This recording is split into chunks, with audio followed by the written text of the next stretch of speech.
As much weight as we give to the Ten Commandments, I find it instructive that Jesus chose two other commandments to be the greatest ones. But it's really not a competition. The two commandments he chose sum up the entire Ten Commandments, and indeed the entire law. Last week we looked at the first of these that Jesus chose. You shall love the Lord your God with all your heart and with all your soul and with all your mind. Today we look at the second of these two greatest commandments. Hello, I'm Stuart Baskin, pastor of First Presbyterian Church of Tyler, Texas, and this is your daily devotional for Wednesday, July 23rd, 2025.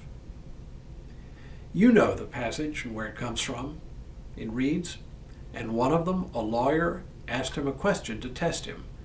'Teacher, which commandment in the law is the greatest?' Jesus said to him, 'You shall love the Lord your God with all your heart and with all your soul and with all your mind. This is the greatest and first commandment. And a second is like it. You shall love your neighbor as yourself. On these two commandments hang all the law and the prophets.'" Many of us know this passage by heart. In our congregation, for example, we repeat these words together nearly every Sunday when we read the summary of the law, which follows the prayer of confession and assurance of pardon. We remind each other what Calvin taught, namely, that God gave us the law as our teacher. Last week, we looked at the first of these two laws and noted that they summarized the first four of the Ten Commandments, laws that have to do with our relationship with God. It comes from Deuteronomy, from a section often called the Shema, from the Hebrew word to hear. "Hear, O Israel, the Lord our God, the Lord is one. You shall love the Lord your God with all your heart and with all your soul and with all your might." This is actually one of the most important and memorable passages in the entire Old Testament. It is easy to see why Jesus chose it as the first commandment. Since last Wednesday, we've read through the last 6 of the Ten Commandments, laws having to do with our human relationships. To summarize these laws, Jesus reached into a rather obscure passage from Leviticus to find the law corresponding to the one about loving God.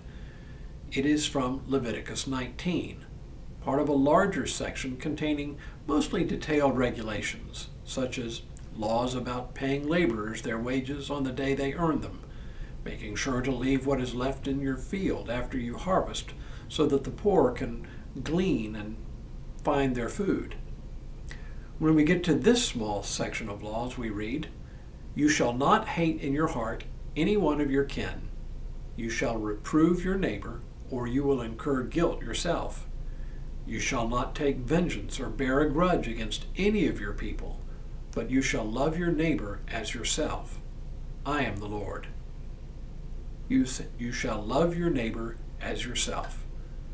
Pretty much says it all, doesn't it? Well, but of course, there's more than meets the eye here.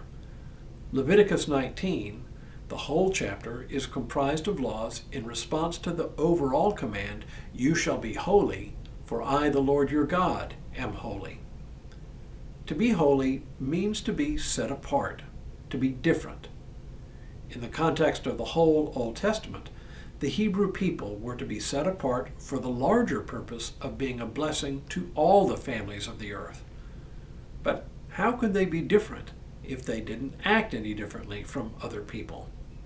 The answer, of course, is that they would be indistinguishable from other people, both in their worship practices and in their societal interactions, if they couldn't fulfill their law to holiness.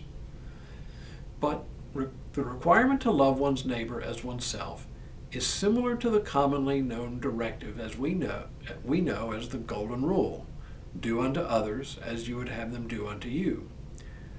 But this law from Leviticus 19 goes a giant step further.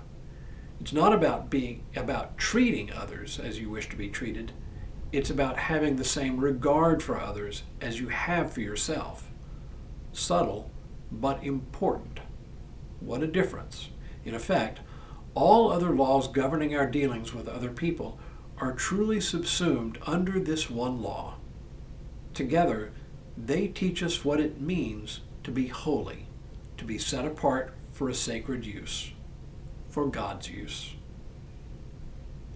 Now may God continue to bless you and keep you in all that you do this day and in all the days ahead.